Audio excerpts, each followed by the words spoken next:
When I was 13, my mom and I moved into this old two-story house on the edge of a forgotten road outside Marlow Creek.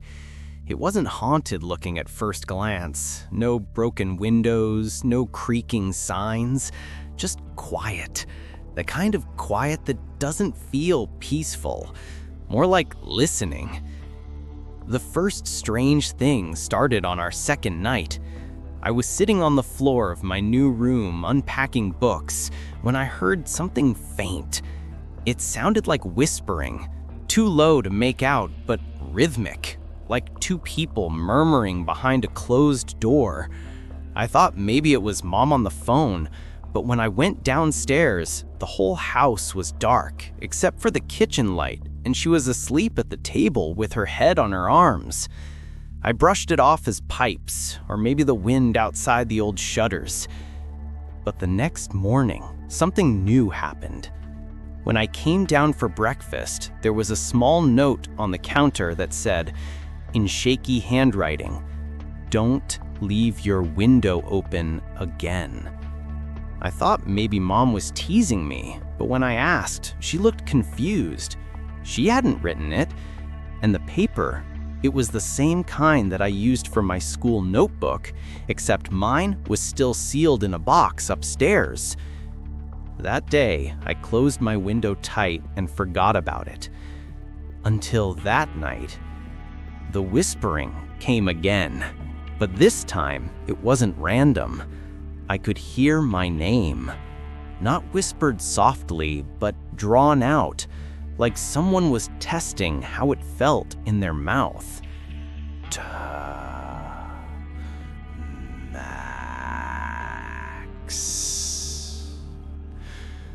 I sat there, holding my breath. The voice came from behind my closet door. When I turned the handle, the whisper stopped instantly. The air in the room went dead still. My window was open again, even though I'd latched it myself. From then on, it got worse. Objects in the house would move slightly between day and night. A chair angled toward a wall, a photo turned face down.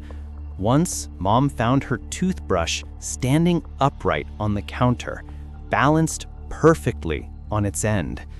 We both tried to ignore it, until one morning, every single mirror in the house was covered with a single handprint. Not dusty or foggy, wet, as if something had pressed its palm there seconds before we woke up. That was the first time Mom admitted she'd been hearing things too. She said sometimes she'd wake up at night and hear two people walking in the hallway outside her door, whispering to each other, and every time she opened it, the sound would stop mid-sentence. We tried bringing in her friend, a real estate agent, to check if there was some logical reason for all this. Vents, echoes, anything.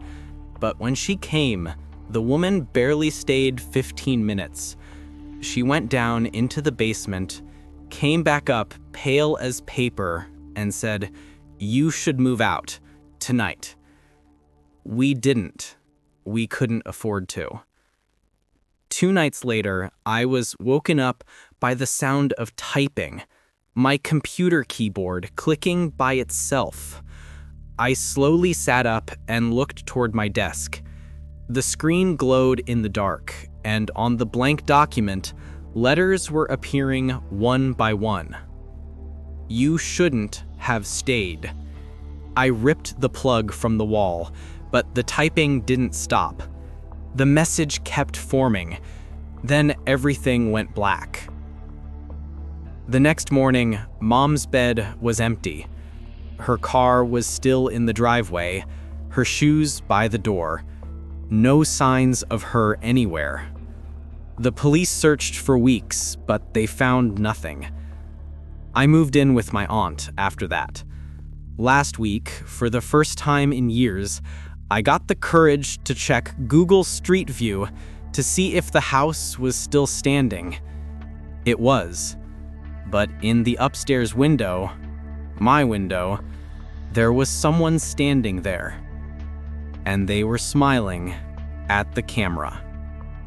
If this story gave you chills, hit that like button, and tell me in the comments what you'd do if your house started answering back.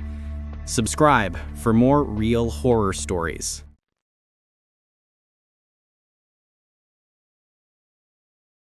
When I was 16, my cousin Luke and I used to camp near an old ranger station deep inside Black Hollow Forest.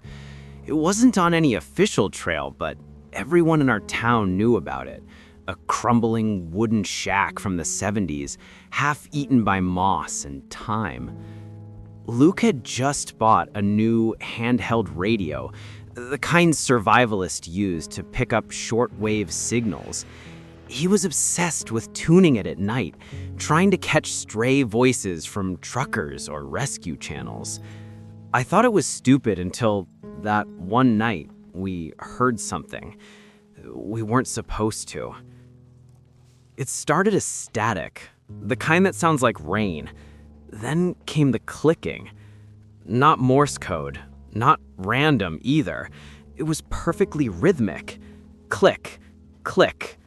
Pause. Click, click. Luke leaned closer to the radio, his brow furrowed. "That's not a pattern from a normal channel," he whispered.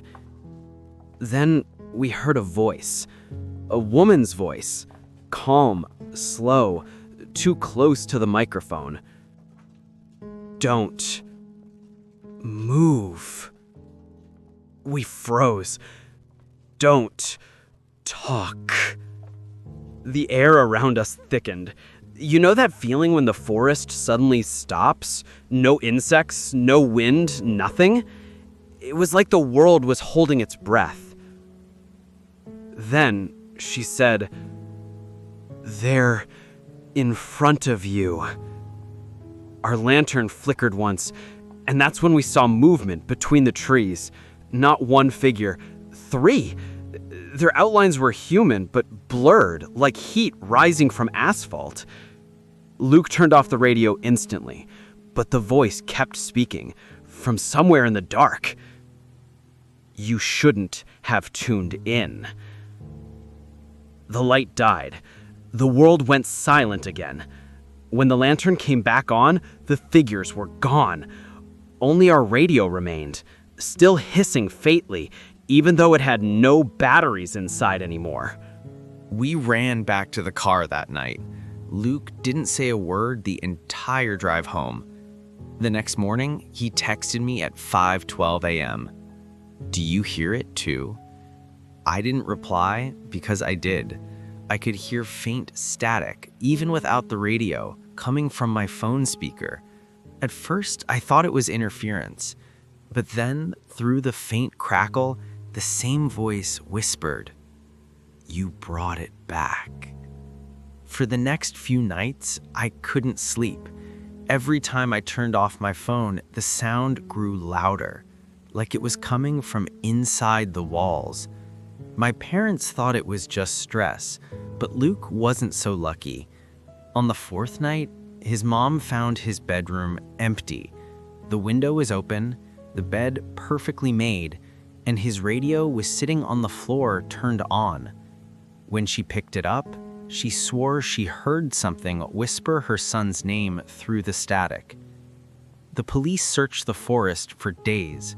They said the ranger station had collapsed years ago and no one could have been there. I didn't believe them, because last month I went back. I don't know why. Maybe guilt, maybe to prove it was all in my head.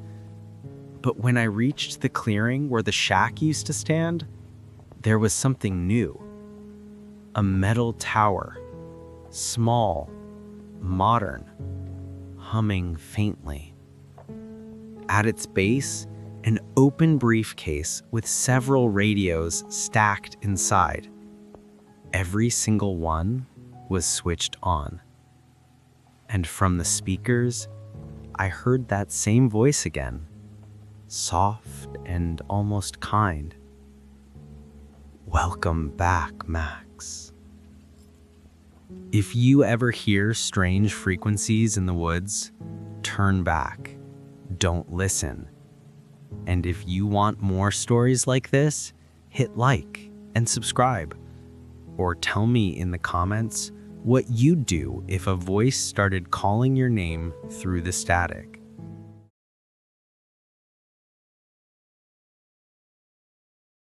I work as a night custodian at an old office tower downtown. 31 floors of silent hallways, humming lights, and endless dust. The building's been half empty for years, but management insists on keeping one cleaner on duty overnight. That cleaner is me. The strangest thing about the place isn't the eerie quiet or the way sound echoes off the marble, it's the elevator. There's no 8th floor button. Between 7 and 9, there's a blank panel. When I first noticed, I figured it was one of those old superstition things, like skipping floor 13. But one night, around 2 a.m., I pressed the wrong button while half asleep and saw something I still can't explain. Instead of stopping at 9, the elevator slowed down between floors. The lights flickered, the fan cut out, and for a moment, I felt the car sink, like the cables had loosened just enough to drop me an inch too far. Then the doors opened. The number above the panel read 8. It shouldn't have. The hallway outside was dark, but there was light. Dim and orange, like candlelight. The walls were wrong, too. Not the clean beige wallpaper I saw every night. This one was peeling, wet, and covered in what looked like fingerprints. Hundreds of them. I stepped out, calling out a cautious hello, but the sound didn't echo. It just sort of died in the air.